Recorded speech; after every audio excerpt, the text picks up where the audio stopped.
the 22nd Bangkok International Symposium on HIV medicine. I'm Pachari Raksa Wong, and we will be going straight into the live interview sessions here. I have with me, and lovely to have you here, Dr. Eugene Kroon from the Thai Red Cross AIDS Research Center. Sawadee ka. Good morning to you. Happy to be back. It's lovely to have you back, and we hope that you will continue to join us here because you've always been a great help. You're going to be extracting more highlights from what's been presented inside the main conference room. So we'll start with the first topic, which is broadly neutralizing antibodies, and we have with us our first guest for the day, Dr. Denise Hsu. She is with the Armed Forces Research Institute of Medical Sciences of the U.S. Military HIV Research Program, Walter Reed Army Institute of Research, Thailand. Sawadee ka. Sawadee ka. Sawadee ka. Thanks so much for joining us.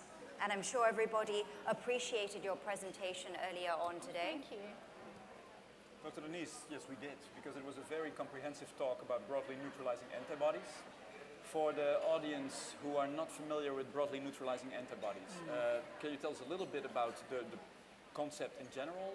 And then, since we have antiretroviral therapy for treatment and prevention, why are we pursuing broadly neutralizing antibodies? So, broadly neutralizing antibodies are antibodies that target the HIV envelope. And they actually develop in patients with chronic HIV infection. So they develop naturally, except most of the antibodies that are found in patients are not very effective. But in very small number of patients, they have these very special antibodies that manage to neutralize or block HIV entry that can be matched to many different strains, so that are active against many different strains. And these antibodies have been isolated from a very small subset of patients, and they are actually now being applied in a clinical setting. In terms of what you mentioned about the use in prevention as well as treatment, so I will address the question of prevention first. So in HIV prevention, there are a number of good strategies already.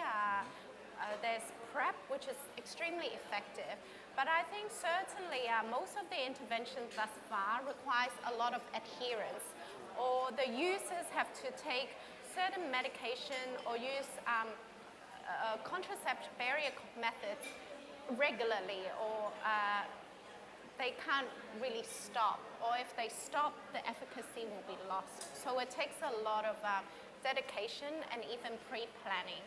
Whereas for broadly neutralizing antibody, at the moment we're still very early on in the development, so when we administer, we also have to administer it regularly at the intervals of 8 weekly. But the hope is that once we prove the concept of effectiveness, we can actually make the administration much less frequent. So participants or volunteers or individuals do not have to use something every day. It could be administered every few months or even 6 months, or eventually maybe we can engineer it and then inject it into what we call viral vectors, which will stay in the participant's body and continue to produce the antibiotics and provide this long-term coverage that the individuals will not have to remember to do something and yet still have the protection. So that is for the prevention side.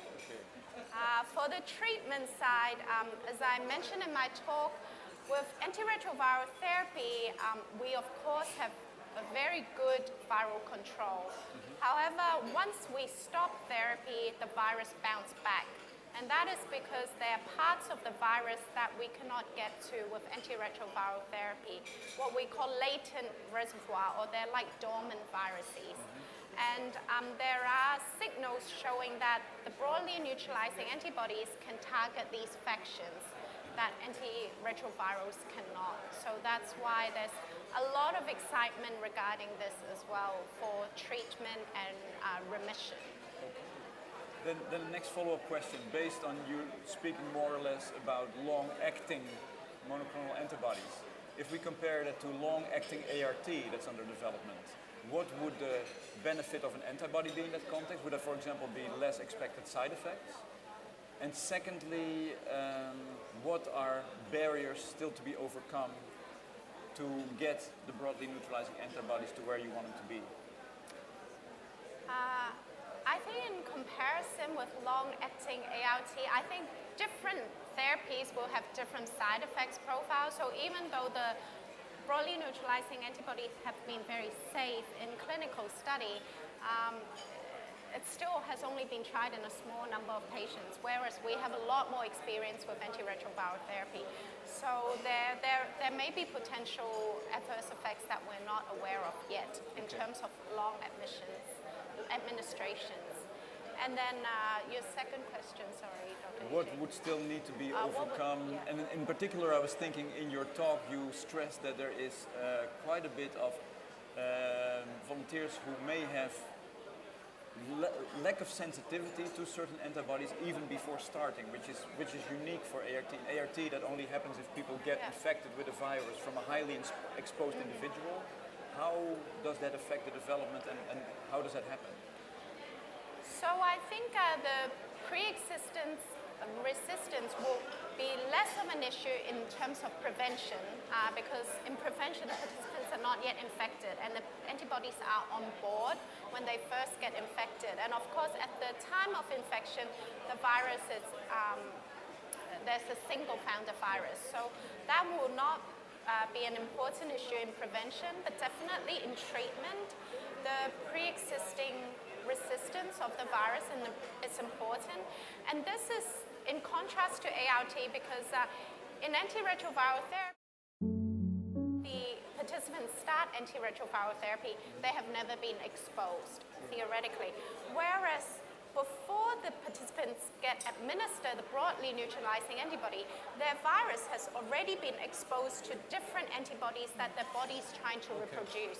So their virus has already been trying to escape for years from their own immune responses.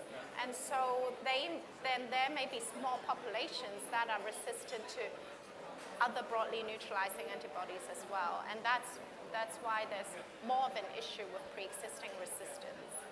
Makes perfect sense. Thank you so much. That was very interesting and very informative, and we appreciate that. Putting into perspective for us, what are broadly neutralizing antibodies, and also touching on prevention and treatment. We thank you for being here with us, Dr. Denise Hsu. Thank you. Thank you. We're now going to move on to the next topic, the art of initiating antiretroviral therapy, and we're going to be joined by Dr. Iskandar Azwa, who is with the Infectious Diseases Department at the Faculty of Medicine, University of Malaya in Malaysia. Sawadee ka, selamat pagi, warm welcome. Very good, thank you. And you? Very good too. We're all doing very good and very happy to hear the latest developments and updates. Fantastic. Right, and we're going to start with your session here on initiating ART. Indeed. Dr. Iskandar, you made a very strong case just now in your presentation for same-day ART. I'm glad you thought so. Yeah, no, I think it's a very good case. And I just would like you to reiterate here for people at home watching why you think we should be moving towards same-day ART, and then if there are cons or perceived cons, what are they, and what would be your answer to them? Okay, so I'll start with the benefits. If you looked at, so the initial part of my presentation involved a couple of slides around treatment cascades of 4 different countries across the region. So we had Thailand, Malaysia, and Vietnam. So in terms of the UNAIDS targets, the 1990 targets, certain countries like Thailand, Malaysia do quite well in terms of, or relatively well in terms of testing. Malaysia in particular, when it comes to the second target, does atrociously. What is the second target? The second target where they're initiated on ART, on antiretroviral therapy. And so, and maintain on antiretroviral therapy, they do particularly bad. And so there are huge obstacles which need to be looked into further as to why, after the point of diagnosis, patients are not initiated on antiretroviral therapy. Now, you could come up with a couple of reasons, and some of those reasons are essentially doctors insisting on waiting for blood tests.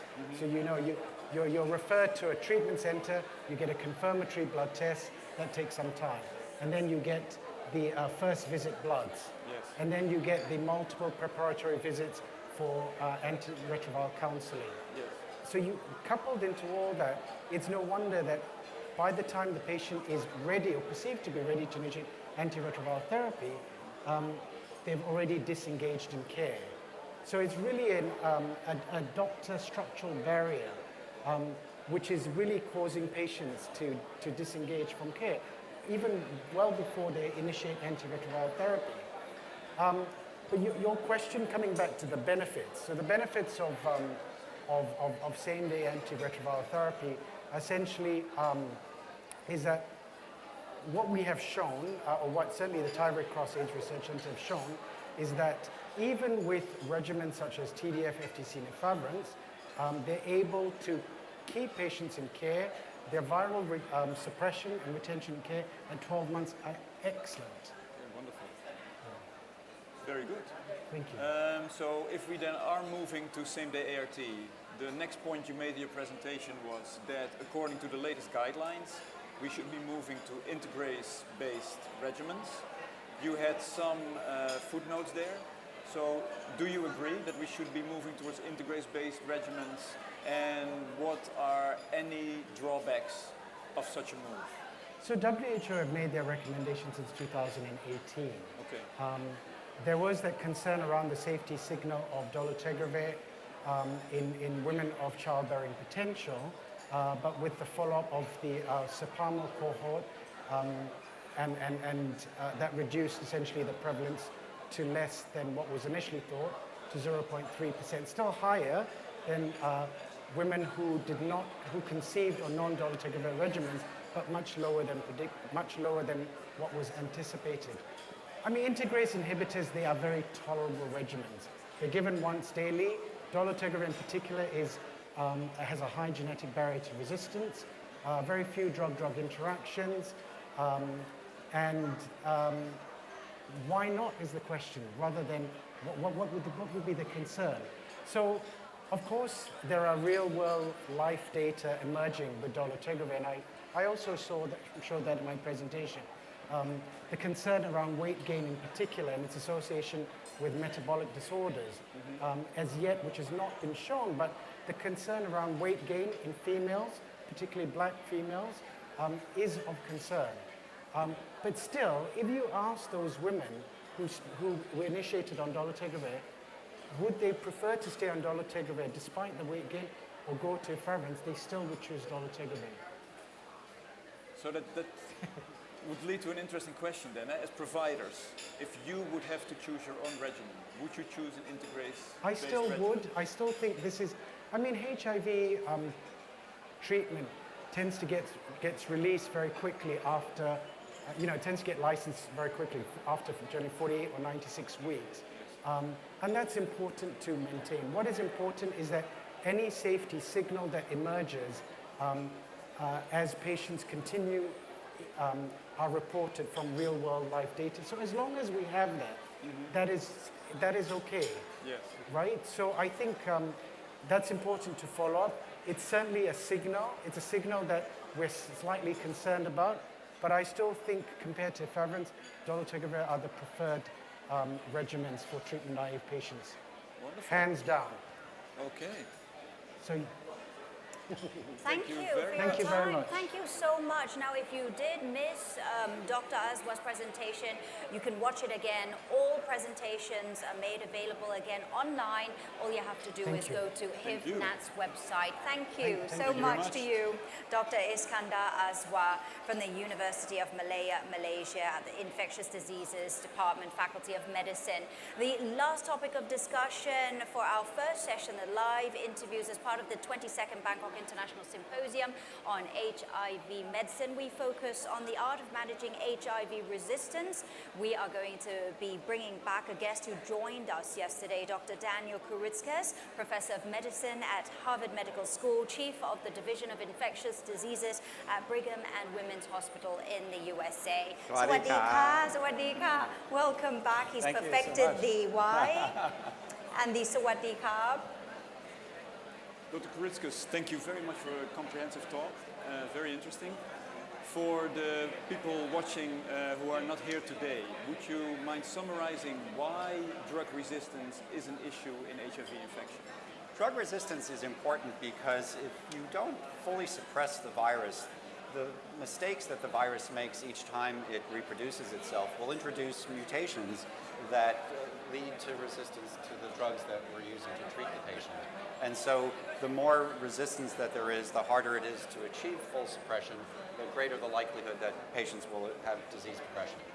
Okay, so then, I remember the old days with relatively few drugs, but now that we have more than 30 drugs available, there's still a lot of concern about drug resistance. Why is that? If we have such a big arsenal of drugs, why do we remain concerned? The problem is that if once resistance has occurred, it tends to accumulate, making each successive line of therapy less and less effective. Now, it's not as much of a problem for people starting treatment anew today using the newer drugs for the first time. They're much more likely to achieve full suppression and to avoid resistance altogether. The big concern is people who have been on therapy for some time with perhaps only occasional monitoring of their virus loads, which is the case in many lower and middle income countries, where you may not know that somebody's having virologic failure, and they continue on their drug. That allows the accumulation of mutations. Then you switch them to a new drug regimen without the advantage of resistance testing and may just compound the problem. Okay, so then we have the problem. How do we treat it? Like if I have a patient who has become resistant to multiple classes of ART, what do I do? The best approach is to use 3 completely different drugs that are not cross-resistant to the drugs the person might already have failed. That's most easily done when we can test for drug resistance by genotyping or other approaches.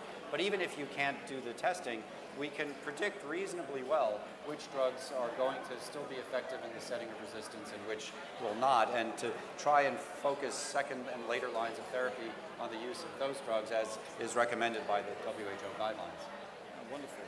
So then, now I have a patient in my clinic who has been treated since 1994 and is truly resistant to all existing ART, or to all classes, has issues.